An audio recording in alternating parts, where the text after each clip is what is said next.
Hey guys, I'm back. As you can well tell, I am currently wearing a onesie for two main reasons. One, I am cold, extremely cold. I believe my phone told me the temperature outside was about 15 degrees. And two, I am currently sick. I have flu and I'm just currently not happy with life. But I thought I'd do you guys a nice little video quickly, just on some stuff I was promising and never got around to.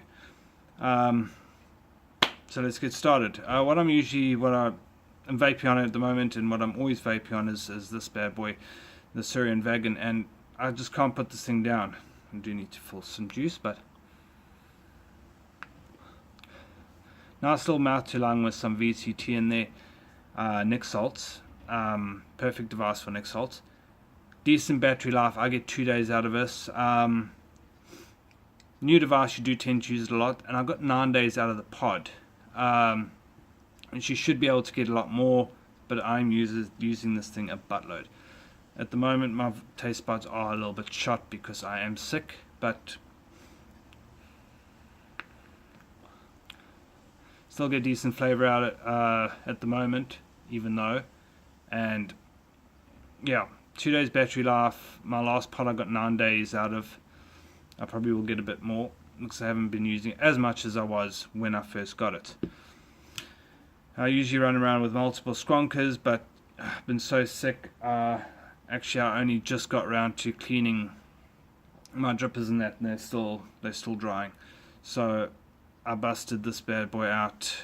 I haven't used this guy in a while, and the Athena mechanical skronker made a big impression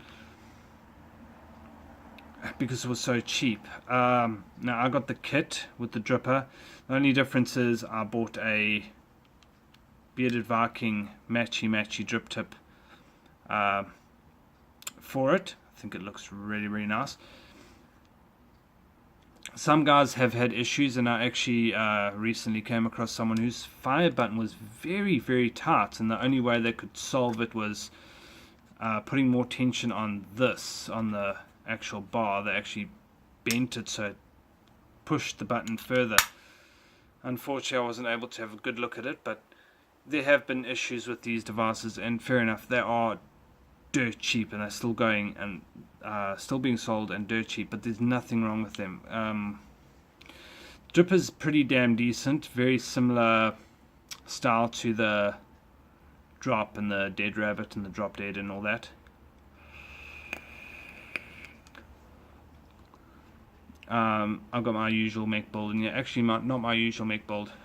Got a 0.17 in here, and at the moment I have oh god, sorry, my brain's not working as it should. Mango Cushman, the original Mango Cushman from Nasty Juice, and I have found that this dripper is one of the best drippers for that juice for some unknown reason. Other juices it's good with, some juices it's cuck with. This juice, it just seems to bring out something that I like in the juice. Now, I haven't had anything really set up, but I have been vaping on this. I was lucky enough to get a bottle. This is Exclamation. It's from Steam Masters. And this is a strawberry lychee on ice. The nice thing is very basic bottle, just the exclamation mark, basically what you need, ingredients, warnings, the lot, tells you what milligram. But the nice thing is it pictures to show you what it is. I like to see that on bottles, but the juice is amazing. The strawberry is, you just get the strawberry but not too much, get a lot of lychee and enough ice. It is just perfect. Not really this weather vaping because it is a menthol, but it is amazing, and this will be released I think by the end of the month or beginning of next month from Steam Masters, so go check it out. and I've been promising to do a review on this bad boy. This is the, oh god, sorry brain, I had it in my head like 5 seconds ago. It's the Puma. I have the box with me.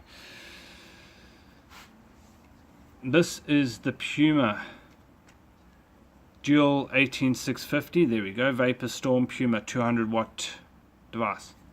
Thank goodness everything's written there. Sorry, my brain is just not functioning how it should.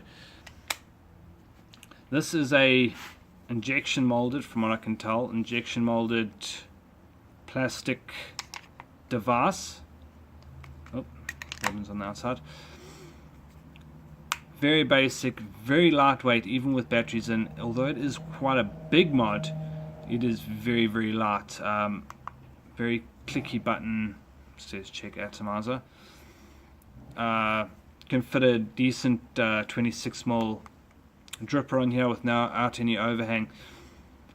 I don't like the feel of it.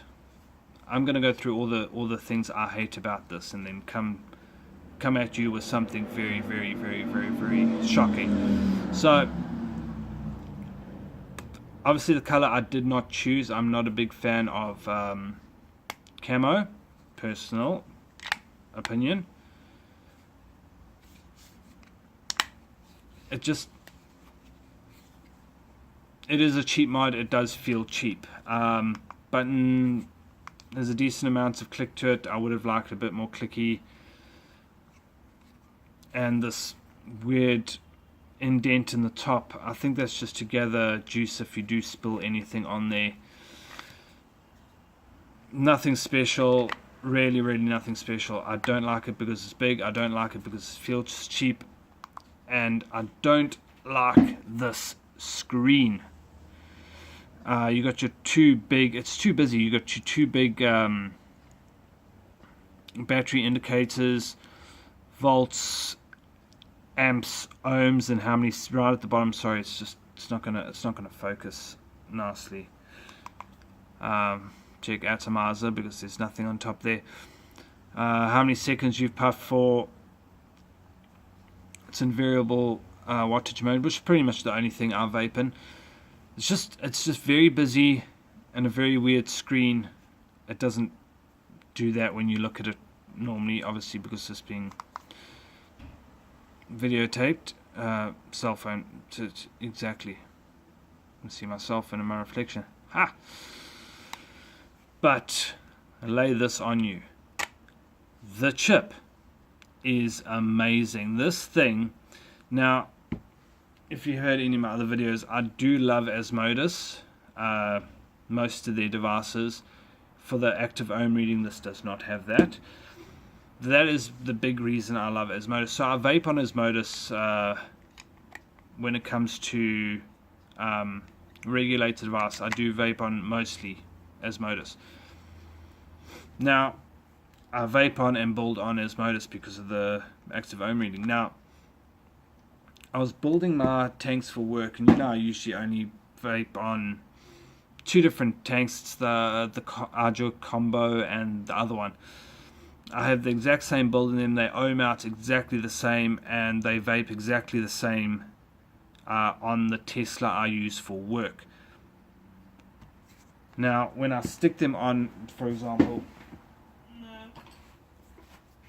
my V2, seen better days. I do love this device, even though it is triangular, and you can see the difference in size there. This thing's so much bigger.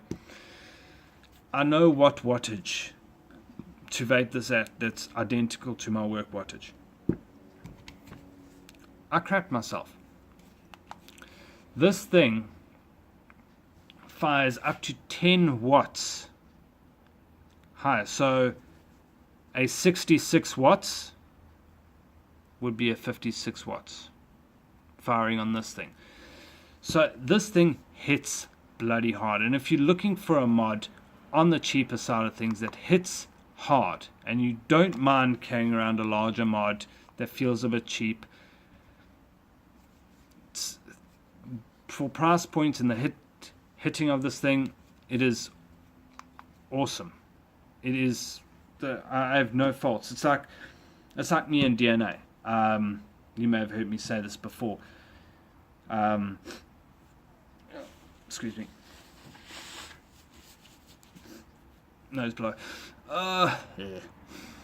I cannot fault DNA chips. I can fault the devices that the DNA chips go in. I do not like the look of a lot of them. This chip, different screen layout, different device. That would be awesome. In fact, this chip, this screen, this mod with active OMRI. And please, if any, and I know I'm small and I don't have many followers, but if any vape manufacturers see this, please do what Asmodus do and have the active OMRI reading. It is so vital. I do appreciate the active OMRI reading for one reason and one reason only. Building. Just building. Because it doesn't matter if you're building for a regulated device or a mech. You want to make sure your ohms don't jump around like mad fools. And I have this issue now. Vupu, I cannot fault the chip, although it is old now. They need to bring out a new chip. Although it's an old chip, it hits hard. But it doesn't have active ohm reading. Now you do a build. Let me take you through the process of building on a Vupu, because everyone knows Vupu.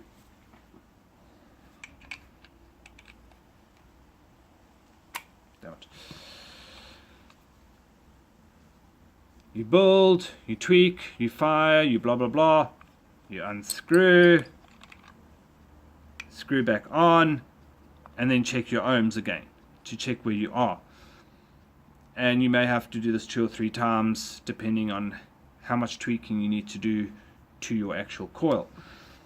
Asmodus, you fire, you tweak, and you will see, especially on nichrome, you will see nichrome's a big one, because when you fire nichrome coils, doesn't matter if they straight up round wire, flat wire, fused Claptons, 5-core aliens, the ohms are going to change.